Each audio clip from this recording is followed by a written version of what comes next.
Suscríbete a nuestro canal TVC Play y activa las notificaciones.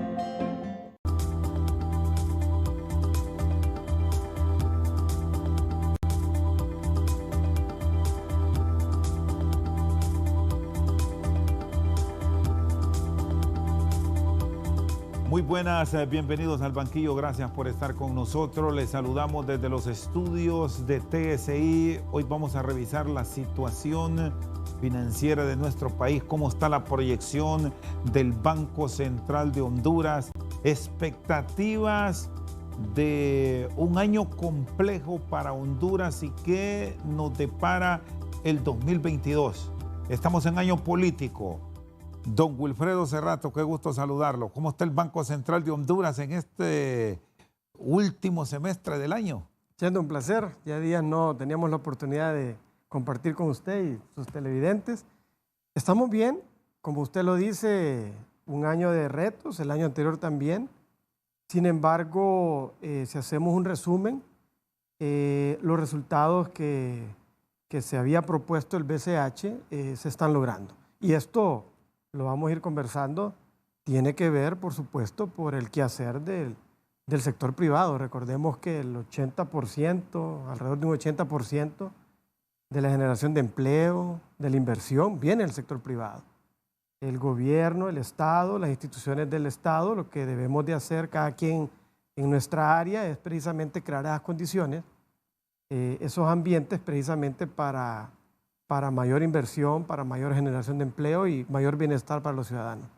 ¿Qué valoración tiene el Banco Central de la reacción del sector privado luego de las dificultades que en su momento las hablamos del año pasado, que hubo confinamiento, pero poco a poco hemos ido entrando en una dinámica económica mucho más acorde a las realidades del mundo en este 2021? Sí, Chendo, el año pasado fue un año que estuvimos haciendo varias estimaciones dentro del BCH y como lo dice la ley, publicábamos dichas estimaciones trimestralmente. Sin embargo, fue una revisión constante precisamente porque al inicio del año conocíamos poco de la pandemia del COVID y a medida que pasaba el tiempo íbamos conociendo más los impactos. Y al terminar de proyectar el impacto en la economía producto de la pandemia del COVID, se vienen las tormentas. Y eso todavía nos hizo volver a revisar esas proyecciones. Y el impacto de las tormentas fue un impacto fuerte, alrededor de 2.7% del PIB, diferido 1% del año anterior y 1.7% este año, que lo podemos conversar más adelante. Al final hay una caída de 9% desde que se mide estadísticamente el Producto Interno Bruto en Honduras, no hay un antecedente como tal. Y bueno, ya tenemos datos yendo de enero a junio. Y si nosotros comparamos la actividad económica del sector privado medido por unidades producidas, aquí no entra la variable precio, pero si miramos unidades producidas, nosotros tenemos que en de enero a junio de este año versus enero a junio del año anterior, hay 12% más de actividad económica. Eso es muy importante. Tuvimos una caída fuerte, sin embargo, ya estamos viendo por cuarto mes consecutivo una mejora o un aumento en esa actividad económica. Y como lo dije al inicio, esto tiene que ver mucho, o el 80% tiene que ver por el sector privado. ¿Y qué áreas son las que se han potenciado que perfectamente las podemos tomar como una medición efectiva para una proyección de este último semestre del 2021? Lo que más destaca aquí sigue siendo comunicaciones, que fue uno de los sectores que nunca cayó. En ese sector se contabilizan la producción de servicios de Internet, que ya sabemos todos la demanda que existió. Se está recuperando el sector de intermediación financiera. Eso es un buen mensaje porque si se recupera quiere decir que las empresas y los hogares están demandando otra vez más crédito. Pero hay dos sectores que yo les hago un señalamiento o lo destaco, en el sentido de que está el sector industria, ahí está el sector alimentos, ahí está el sector maquila textil, ahí está el sector de arneses. ¿Y por qué lo destaco? Porque precisamente son sectores que te generan más empleo. Entonces, si esos sectores crecen es porque también la necesidad de empleo en esos sectores crece y hay más oportunidades de empleo. Tiene que ver mucho la economía de Estados Unidos, no solo por el lado de remesas, sino por el lado de la demanda de nuestros bienes y servicios. Estados Unidos representa alrededor de un 52-55% de nuestras relaciones comerciales y es un país donde por políticas fiscales y monetarias está teniendo una recuperación acelerada y muy importante. Entonces hay más demanda, por ejemplo, de ropa, se beneficia la industria textil, de automóviles, se beneficia la industria maquila de arneses. Y otro sector que había costado, Chendo, que se reactivara, es el sector comercio. Y estamos viendo un repunte que está teniendo. Y ese es un sector que platicamos al interno, que le cambia el humor a la gente. Imagínese usted a alguien que abre su tienda en la mañana y que por la tarde noche que lo cierra no vendió poco, ha de ser duro, ¿no? Pero contrario a ese comerciante que abre su tienda en la mañana y logra vender, ese humor cambia. Él le agarra más confianza y por ende va a demandar más a sus proveedores porque está viendo que puede vender más. Entonces, ahí estamos viendo importante dinamismo en esos sectores. Son sectores que incluso, Chendo, ya están con una actividad económica igual a antes de la pandemia. También hay sectores que están mejor que el primer semestre del año anterior, pero que todavía no llegan a niveles antes de la pandemia. ¿Qué sectores? Hoteles y restaurantes. Hay mayor actividad de hoteles y restaurantes en estos primeros 6 meses versus los 6 meses anteriores, pero todavía no llega a los índices que tenía antes de la pandemia. Y con este sector deprimido, ¿cómo intervenir? ¿Cómo lograr que ellos entren en una dinámica que les permita también ir recuperando empleos que le generen un beneficio colectivo a país? No cabe duda que el proceso de vacunación es importante y vital, no solo para este sector, sino para toda la actividad económica, pero todavía más en este sector. Y hemos visto cómo en zonas donde se impulsa mucho el turismo, se está dando prioridad en esos procesos de vacunación. Hace como un mes, 45 días que inauguramos una sala de rayos X en el Hospital del Sur, platicábamos con la ministra, Alba Consuelo, y nos explicaba cómo se le estaba dando énfasis a aquellas zonas donde el turismo es fuerte y donde mucha gente depende del turismo. Entonces, se vacunan a esas personas que trabajaban, que no estaban trabajando, pero que trabajaban en el sector turismo, se vacunaba a su familia precisamente para que pudieran habilitar esos hoteles o restaurantes. Y así es como estamos viendo que se promociona que en determinado lugar se ha logrado un proceso de vacunación, se puede promocionar que tal establecimiento cuenta con personal vacunado y eso va generando confianza para que la gente vuelva a asistir a esos hoteles y a esos restaurantes y vuelvan de nuevo a dinamizar su actividad económica, porque estamos claros que hay lugares muy bonitos al interior de Honduras. Logramos también desarrollar el turismo interno y precisamente esto es una buena oportunidad para ese sector de que esa actividad mejore a través de ese turismo interno y esto tiene mucho que ver el proceso de vacunación. Y el sector financiero como tal, ¿cómo está reaccionando? Porque al mismo tiempo hay grupos, hay sectores de la sociedad que quieren promover sus iniciativas, entrar en este desarrollo que estamos teniendo en medio de la pandemia. Tienen la idea, pero no tienen el recurso.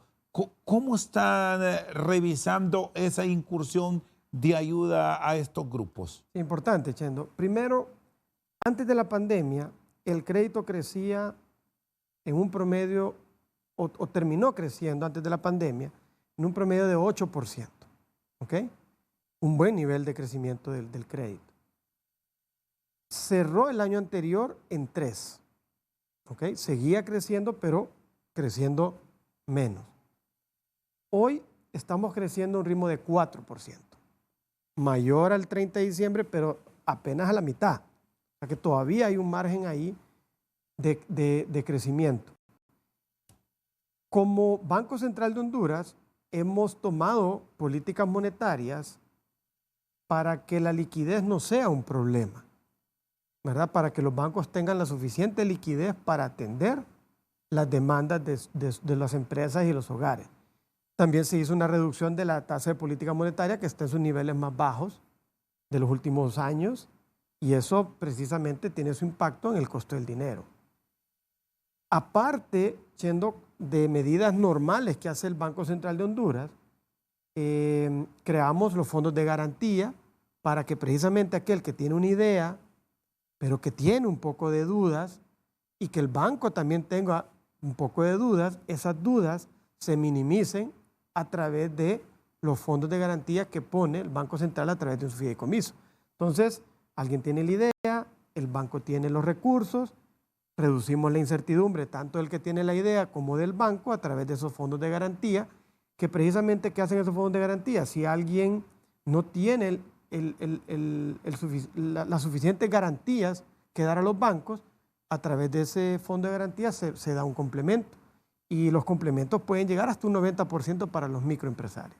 Muy bien, está con nosotros el presidente del Banco Central de Honduras. Vamos a ir a una pausa para luego seguir con don Wilfredo Cerrato abordando estas proyecciones que justamente teníamos al cierre de este segmento y registrar el crecimiento económico que se espera en el país a pesar de la pandemia después de estos consejos comerciales. Ya regresamos.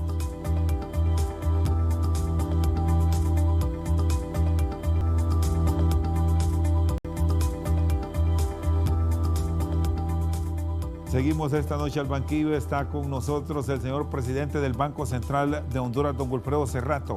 Si me proyectan las imágenes que teníamos al cierre en producción, justamente aquí, para revisar ese índice mensual de la actividad económica, porque somos dados a cuestionar y a señalar. No es posible que nos vengan a hablar tan bonito si la realidad del país es otra. Aquí revisamos puntualmente en qué andamos bien, en qué estamos mal y dónde hay que mejorar. Sí, Chendo. Si usted mide las actividades económicas del primer semestre del 2021, todas son mayores al año anterior. Pero realmente que sería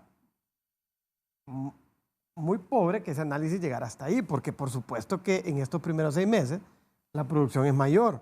Porque estuvimos el año anterior, desde marzo, casi Hubo un trimestre casi en cero. En trimestre sin movimiento y fuerte. La segunda quincena de marzo, abril y mayo. Entonces, ¿qué hacemos? No nos comparemos con el año anterior porque vamos a salir bien. Comparémonos con el periodo antes de la pandemia. 2019. 2019. ¿Hay alguna área que está igual o mejor en este momento? En la gráfica anterior a esa, ahí aparece que está mejor la industria manufacturera. Ahí destacamos, ahí lo podemos ver, a la derecha donde dice base enero 2020, es decir, el cierre del 19.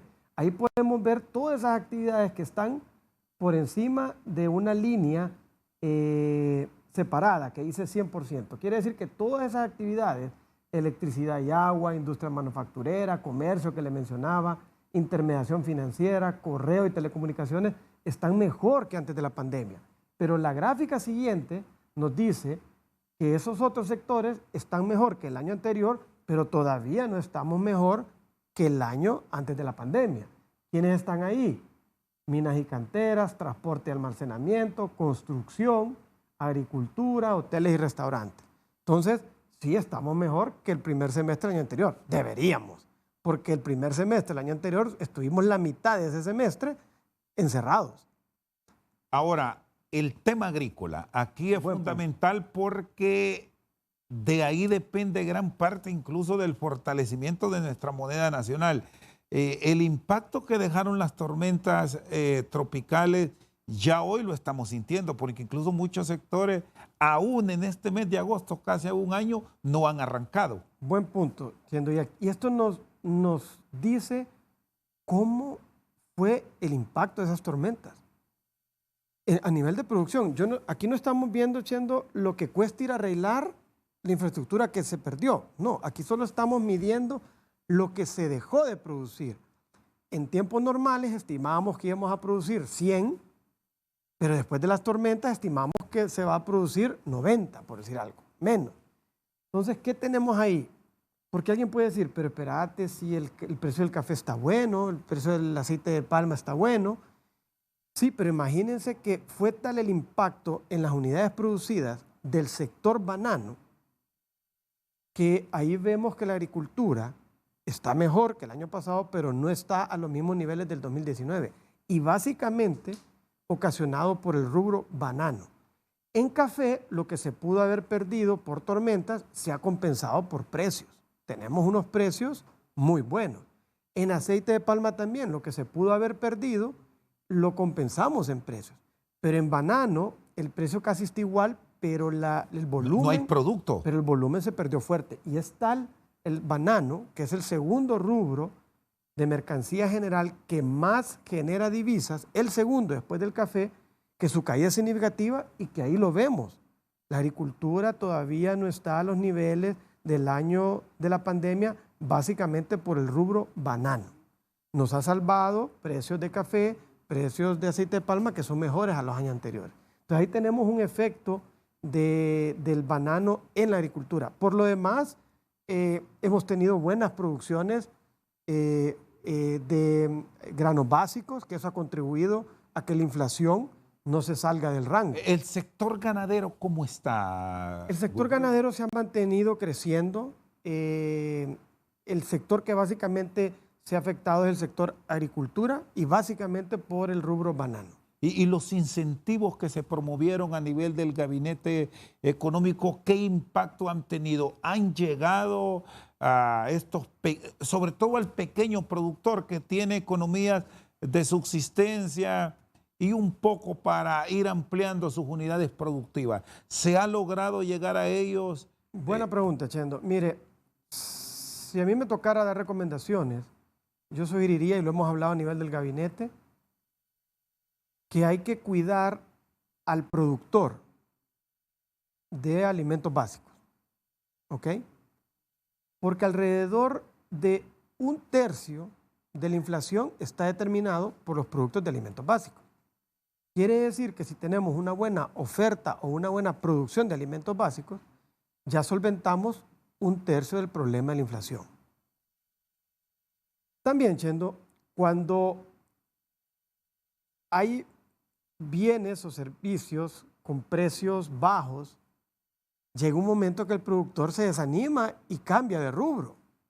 Entonces, ¿cómo hacer para que el productor esté animado en seguir produciendo alimentos básicos, pero que el precio tampoco no se nos vaya encima y pegue la inflación? Yo sí creo mucho aquí en los subsidios. Al productor debemos de garantizarle un precio. Ese precio debe de interceder el Estado a través de el IMA, por ejemplo, y garantizar un precio al productor, y el IMA ponerlo a la venta al consumidor final a un menor precio. Entonces, esa diferencia o esa pérdida la tiene que absorber el Estado. Pero yo estoy garantizando alimentos básicos, estoy garantizando un precio, entonces no estoy desanimando al productor y estoy velando porque haya alimentos básicos y estoy cuidando que la inflación no se me descontrole. Por eso nace este producto a través del fideicomiso del BCH, Agrocrédito, que se han colocado en los últimos 2 años, 2 años y medio, alrededor de unos 3.200 millones de lempiras. Eso es una política, en mi parecer, muy importante. Usted garantiza producción de alimentos básicos, usted garantiza un precio y la diferencia o el subsidio lo tiene que absorber el Estado. Y estos subsidios que usted me dice está de acuerdo y que son buenas políticas a seguir, ¿qué visión tienen de ello los acreedores? Porque siempre cuando entramos en este tema se genera mucha suspicacia a quién van, a quién le llega, y más ahora que el Fondo Monetario está encima y más con ustedes, deben tener extremos cuidados. Buenísima pregunta. En primer lugar, Chendo, lo mantengo, en los dos acuerdos que hemos tenido con el FMI, que uno todavía está vigente, el primero de 3 años, en el 2014, diciembre, y el segundo, junio o julio del año anterior, nunca el FMI ha puesto algo a la brava, ¿ok? Siempre hemos evaluado como gabinete lo que es bueno para el país y por ende para los ciudadanos. Y en lo que es bueno, pedimos el acompañamiento de ellos. Yo resumía este tema de subsidios en lo siguiente. ¿Cuál es el objetivo principal del BCH? Lo dice la ley, no lo digo yo, no lo dice el directorio, lo dice la ley y el directorio tiene que cumplir. Velar por el valor de la moneda a lo interno y externo. Y a lo interno se llama inflación. Entonces pongámonos creativos. ¿Cómo controlo la inflación? Lo que le decía. Si 1/3 de la inflación me lo ocasiona los precios de alimentos básicos, debo de ir a hacer algo con los alimentos básicos. Debo de generar las condiciones como Estado para que haya producción. ¿Y cómo contrarresto que no se desanime un productor porque hay mucha producción y el precio baja? Bueno, entonces le garantizo un precio. Entonces resuelvo 2 temas, un tema de alimentos y un tema de inflación. ¿Cómo estamos cerrando la inflación? ¿Qué proyección tiene? Aquí tenemos lo que registramos para este año y el próximo año. Hablaban de rangos entre un 3.2, 5.2, 5.3. ¿Cuáles son las realidades del Banco Central y por qué se genera una enorme disparidad frente a lo que observamos en la calle, del común, del día a pie, licenciado Cerrato? La inflación en el BCH se ha establecido su meta en un rango de 3 a 5%. Y el año anterior, Chendo, cerramos en 4.01. Quiere decir que estuvimos casi al centro. Este año, tanto en marzo, que fue donde se comunicó la primera versión del programa monetario, y ahora que comunicamos la segunda versión, seguimos manteniendo ese rango. Y seguimos viendo que al final del año se va a cerrar más cerca del punto medio, es decir, de 4, que del punto superior, es decir, de 5. No vemos presiones de inflación de aquí al fin de año. Nos mantenemos en el rango y podemos adelantar que estimamos que va a estar más cerca del punto medio que de 5. Muy bien, está con nosotros el presidente del Banco Central de Honduras, Wilfredo Cerrato. Vamos a una pausa y ya regresamos.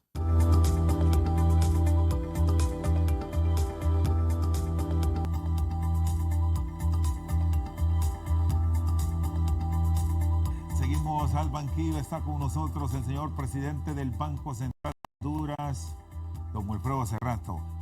El programa monetario que cubre 2020 y 2021 y 2022 se va a cumplir en año político por aquello de los compromisos que se asumen, no por ustedes que son técnicos, sino por lo que ofrecen los políticos. En política monetaria, Chendo, está la inflación, que como le decía hace poco, se ha vuelto a revisar y no vemos presiones inflacionarias y mantenemos el rango e incluso estimamos que va a estar más cerca del punto medio de 4 que de 5. La liquidez, pues la seguimos con esa política expansiva de no absorber liquidez precisamente porque no hay presiones de demanda. Y algo importante que usted pregunta y que es un buen espacio para decirlo acá, porque he escuchado algunos comentarios comentarios erróneos. Año político. El déficit fiscal tiene un límite, Chendo. No solo tiene un límite porque así lo ha definido la autoridad fiscal, en este caso el Ministerio de CEFIN. No solo porque lo hemos hablado a nivel de gabinete, no solo porque lo hemos acordado con el FMI, sino porque está en la ley, en una ley. Recuerde, y por eso fue muy importante ese cambio que hicimos en el 2016, Chendo, la ley de responsabilidad fiscal. No importa el partido que gobierne, no importa la autoridad fiscal, no importa si es el primer año o el último año de un periodo de gobierno, ya existe una ley que le dice cuánto es su déficit fiscal. La ley de responsabilidad fiscal ya dicta cuánto es el déficit fiscal y es 1%. En el 2019, Chendo, se cerró con un déficit fiscal de 0.9, es decir, menor a 1. La misma ley decía que en caso de emergencia se cae en un espacio de 2 años, ¿ok? Pero luego al tercer año te tiene que volver. Entonces ese primer año es este 2021, donde ya se estableció que el déficit fiscal va a ser 5.4. El otro año es el segundo año para bajar. Si no me equivoco, está entre 2.8 el déficit fiscal, para que en el tercer año, en el 2023, otra vez sea 1. Y eso lo dice un decreto aprobado por el Congreso Nacional, enviado por el Poder Ejecutivo, donde al pedir la suspensión por 2 años de la Ley de Responsabilidad Fiscal, se compromete a que el déficit este año sea 5.4. No puede ser más. Ya lo dice una ley. ¿Y tienen la certeza que se cumplirá, que tendrán esa vigilancia de que no se presenten los excesos? Porque pasa mucho en el tema de renovación de personal, por citar un caso puntual, a nivel del gobierno cuando se producen los cambios, que lo tenemos a la vuelta de la esquina, por citar un caso.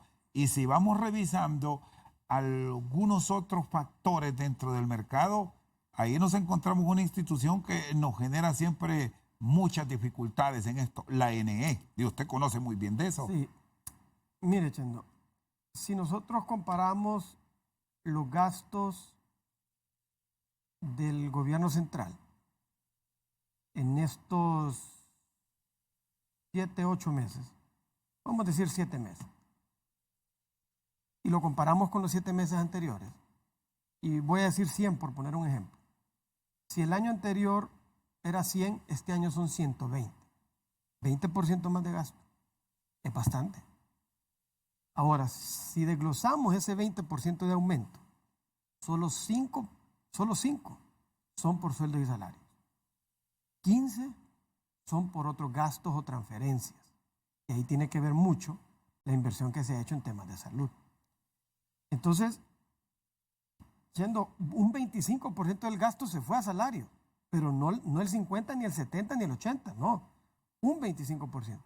El otro 75% se ha ido a otros gastos que el Estado tiene que atender, temas de salud, temas de transferencia. Ese impacto del sistema sanitario, si le sumamos lo que proyecta el tema educación, que ya está entrando en esa dinámica de la reapertura, ¿qué nos puede deparar?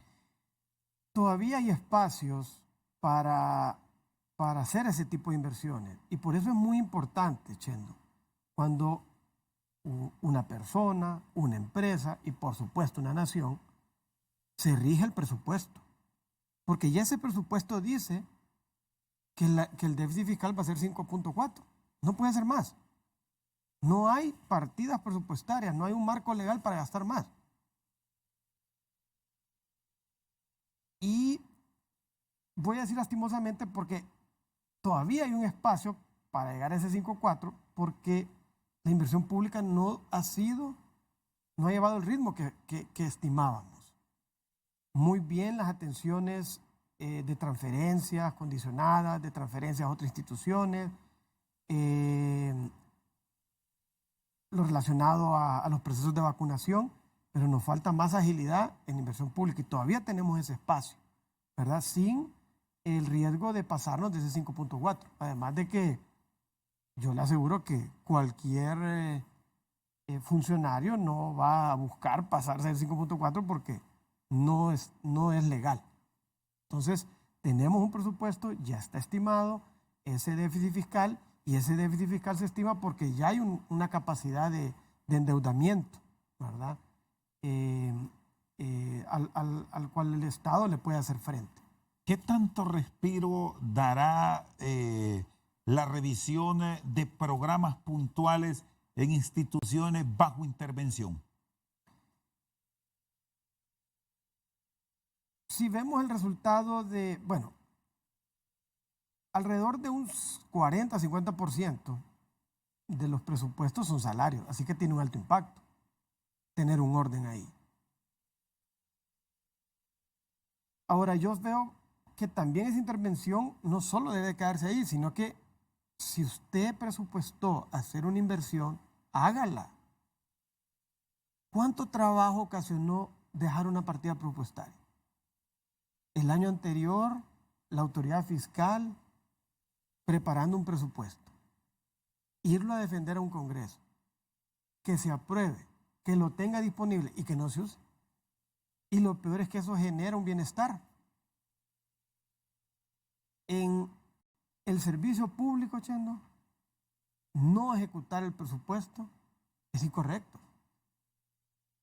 No es igual en el sector privado, que a uno le aplaudían por al final tirar algunas partidas de ahorro. Pero esa es una diferencia que debemos nosotros de entender cuando somos funcionarios públicos. Si yo presupuesté que voy a hacer una carretera, voy a hacer una obra, tengo que hacerla. Ya la presupuesté. Si la presupuesté es porque identifiqué la necesidad. Y cada día que yo me atrase en eso, estoy afectando a alguien. Estoy afectando a un ciudadano que se iba a beneficiar por esa inversión. Bueno, disculpe que le retome este tema, pero usted que estuvo en finanzas también, que ha coordinado el gabinete económico y ahora está en el Banco Central, ¿hasta dónde nos da margen de maniobra el tema de la NE? El déficit fiscal del NE, es decir, la diferencia entre sus ingresos y gastos, es de 1% del PIB. ¿Cuánto es eso en dinero? Más o menos 6.400 millones de lempiras. ¿Ok? Anuales. Anuales. ¿Qué quiere decir? Que el NE no los tiene, entonces alguien los tiene que poner. ¿Quién los pone? El Tesoro, la Secretaría de Finanzas. ¿Qué quiere decir? Que dejó de hacer con 6.400 millones de lempiras un montón de cosas.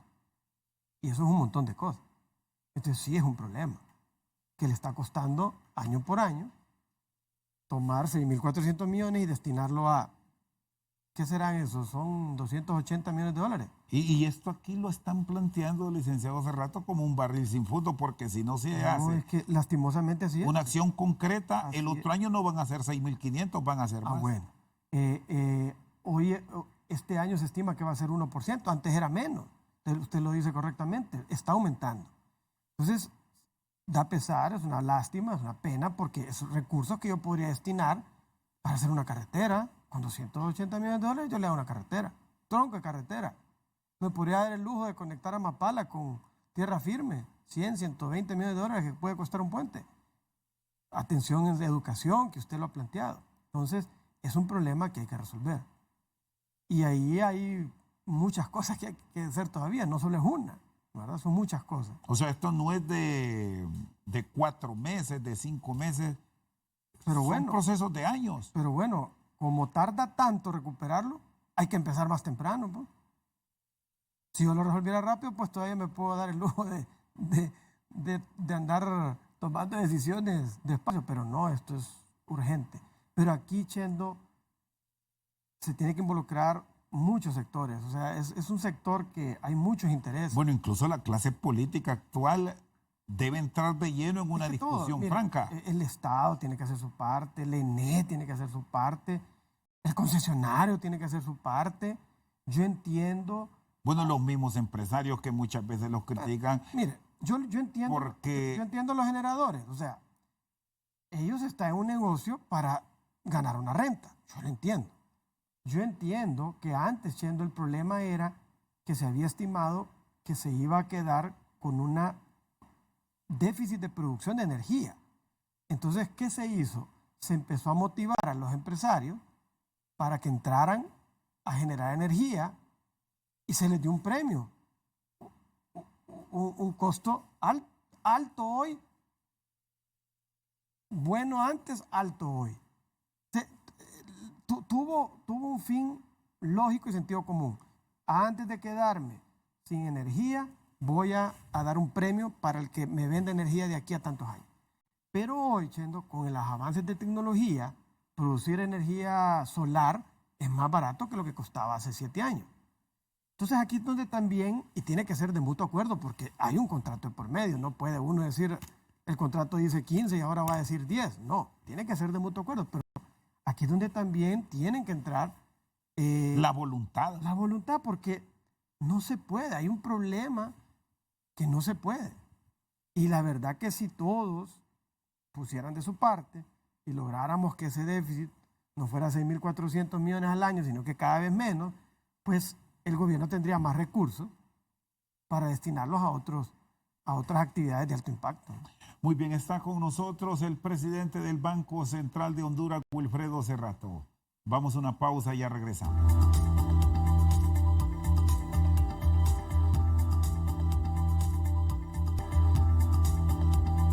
Seguimos al banquillo con el presidente del Banco Central de Honduras, don Wilfredo Cerrato. Bueno, en este tema de la inflación hay quienes incluso piensan, sale pronto el billete de 200 lempiras. ¿Sí? Esto es para seguir generando más inflación en el país. ¿Es real eso? No, totalmente falso, Chendo. Y le voy a poner un ejemplo bien sencillo. Alguien puede ver un billete de a 100 o de 50 o de a 10 y usted los va a ver que son billetes nuevos. ¿Ok? Esos billetes nuevos entraron a la economía en los últimos 6 meses. ¿Ok? Entonces, quiere decir que se sacó un billete viejo de a 100 y se puso ese billete nuevo de a 100. Si esto causara inflación, no estuviéramos cumpliendo la meta de mantener la inflación entre un rango de 3 a 5. O sea que esto no es primera vez que se hace. Esto se hace año con año. Usted retira billetes viejos y pone billetes nuevos. ¿Qué va a pasar entonces con el billete de 200 que no genera esta sustitución en el mercado? No va a generar inflación, y también por sentido común nosotros mismos no podemos ir en contra de un objetivo o un mandato de la ley. Y por sentido común no podríamos hacer nosotros una acción que nos haga ver mal después con la inflación, Chen. Entonces, por ejemplo, Chen, hay un billete de 500 que ya está dañado. El Banco Central de Honduras lo retira y tiene que volver a poner ese billete, si no va a causar un problema. Entonces, ¿qué vamos a hacer? Para ese ejemplo ponemos 2 billetes de 200 nuevos y un billete de a 100 también de los nuevos. Retiran el de 500. Retiramos Pero el no de es que 500. se quede ahí, porque el pensamiento del ciudadano común es este. Es que van a poner más plata. Si no retiramos, entonces están en lo correcto. Si no retiramos ese billete de 500 viejo, entonces sí estaríamos presionando a más inflación. Porque ¿qué estaríamos haciendo? Hay más billetes, entonces hay más poder de compra. Pero ese más billete no es generado por una producción. Por eso se tiene el cuidado de que yo retiro un billete de 500 que ya está dañado y pongo 2 billetes de 200 y un billete de 100. Por cierto, el Lempira en estos meses de pandemia se ha logrado fortalecer frente al dólar, algo que hace años no se observaba. ¿Cuáles son esos factores que premian este valor favorable de nuestra moneda frente a la divisa estadounidense? Y tiene que ver con la pregunta anterior, siento. 3 variables. La inflación de Honduras frente a sus principales socios. Si la inflación de Honduras es muy alta versus a los principales socios, entonces hay presión de depreciación. ¿Ok? Si el dólar se fortalece, entonces hay más presión a depreciación. Como vimos, la inflación se mantiene en el rango. ¿Ok? Entonces no estamos, incluso estamos mejorando nuestra relación de inflación frente a los principales socios. El dólar no solo le pasa a Honduras, le pasa a la mayoría de las monedas. ¿Por qué el dólar no se ve fortalecido, Chendo? Porque precisamente su Banco Central o la Reserva Federal ha tomado una política expansiva. Y eso es, en otras palabras, poner más dólares en la economía. Entonces, ellos sí hacen lo que Honduras no puede, poner papel moneda en el mercado. ¿Por qué? Porque precisamente el dinero que ellos emiten es el dinero más aceptado en el mundo. Ellos pueden darse ese lujo, diferente a otros países. Pero le quiero explicar aquí, eso es como un bien, como un bien, oferta y demanda. Si hay mucho de ese bien, el precio baja. Hay mucho dólar. Entonces, la moneda no se fortalece sobre las otras. Entonces, cuando tenemos una inflación controlada y un valor del dólar que no está fortalecido porque hay una política expansiva, entonces usted tiene menos presión en la depreciación. Y una tercera, el nivel de reserva, que tuvo un cambio drástico el año anterior porque usted demandó menos dólares para importar, porque importaba menos, porque había menos actividad económica y también porque el precio del petróleo, que es un insumo de alto impacto en las importaciones, el barril no llegaba ni a $40 el barril. ¿Cómo estamos con las reservas internacionales? ¿Cómo va el año ahora mismo? Y solo termino aquí de decirle, al tener esas tres variables, en los últimos 12 meses, Chendo, el Empira se ha apreciado alrededor de 3%. En centavos, 75 en los últimos 12 meses. Pero en los últimos 16 meses, un Lempira con 10 centavos. Pero mira cómo es esto. Esto es también oferta y demanda. Esto da credibilidad al Banco Central de Honduras porque no es que el banco decide hoy si el dólar sube o baja. Es como otro bien. Si hay una buena oferta de dólares, como hoy lo hay, no hay presiones. Nivel de reserva. En el 2014, nuestras reservas cubrían, Chendo, 3.3 meses de importación. ¿Qué quiere decir eso? Es una medida que se hace un escenario y se dice, si Honduras no exportara nada, con lo que hoy tengo de reservas, ¿cuánto puedo? Ahí está. ¿Cuánto puedo importar? 3.3 meses. Pero hoy estamos a 8 meses de cobertura. Estamos con un nivel de reserva histórico.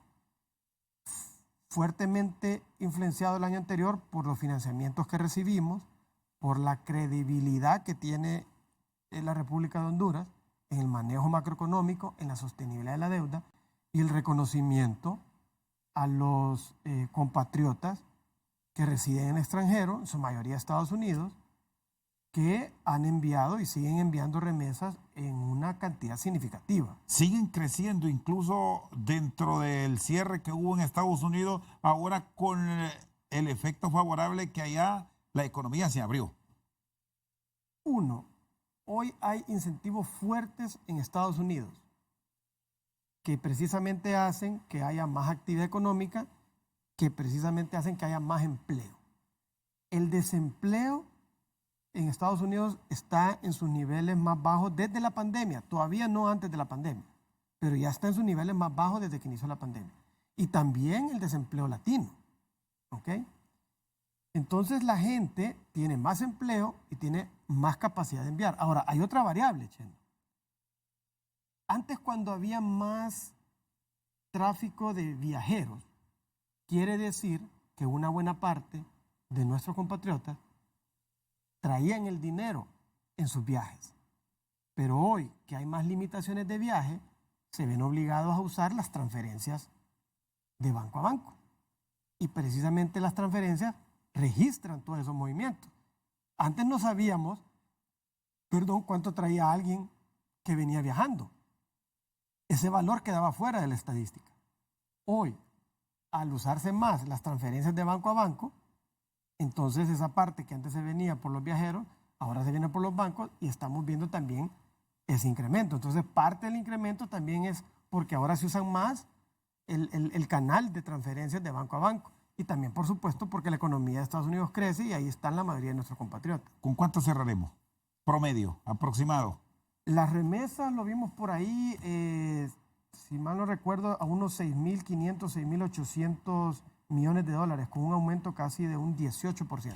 Hay un tema ya para cerrar, que El Salvador lo ha puesto de moda con el presidente Bukele, las criptomonedas, ese es el término que utilizamos nosotros, no es ese exactamente. Quiero que nos comente hasta dónde Honduras podría entrar en esa dinámica o es algo alejado de nuestra realidad. No, hay que reconocerlo que es una realidad y así lo hemos discutido al interior del BCH. En un comunicado que hace poco emitimos, que ya habíamos emitido el año anterior, nosotros le llamamos criptoactivos, porque precisamente es un activo, es un bien sobre el cual yo espero obtener una rentabilidad. Para que un activo tenga una función de dinero, tiene que cumplir ciertos requisitos, ¿ok? Que al día de hoy todavía los criptoactivos no lo cumplen. Pero número 2, fíjese bien, Chendo, que los criptoactivos hoy están siendo usados más como un medio especulativo que como un medio de intercambio, que es una de las características del dinero, intercambio. Yo le doy a usted dinero y usted me da de intercambio un bien o un servicio. Los criptoactivos no se están usando en su mayoría como un medio de intercambio. Están siendo utilizados como un medio especulativo. En nuestro comunicado nosotros dijimos que si alguien lo va a usar, lo va a aceptar, es a cuenta y riesgo propio. ¿Okay? No lo prohíbe el BCH, pero tampoco garantiza que el día de mañana en esa operación alguien, no garantizamos que gane ni garantizamos que no pierda. Queda a decisión propia de quien lo haga. A decisión propia. Dos cosas, Chendo. Uno de los países que más ha crecido en el uso de criptoactivos es Turquía. Turquía ha tenido en los últimos 18 meses una inflación de alrededor de 50%. O sea que su moneda ha perdido 50% de su valor. Entonces, es normal que la gente diga, tengo esta moneda que pierde 50% del valor y tengo una oportunidad de ir a invertir en un criptoactivo. Entonces, yo mejor voy a invertir en los criptoactivos porque no creo en mi moneda. Por eso es importante el control de la inflación. Por eso es tan importante el papel del BCH, de todos los bancos centrales. Porque si su moneda tiene valor y la gente confía en él, muchos menos van a especular con otros activos. Y estamos viendo, Chendo, que hay más ahorros en lempiras que en dólares. Porque usted tiene una inflación controlada, porque usted tiene un mercado interbancario de divisas que unos criticaron que si desarrollamos ese mercado, la depreciación iba a ser 31. Y hemos visto más bien que eso ha generado certidumbre en la compra y venta de divisas. Así que lo otro que estamos haciendo, y precisamente estamos por llevar al directorio a aprobar un memorándum de entendimiento para evaluar una prueba piloto para que el Banco Central emita su moneda digital.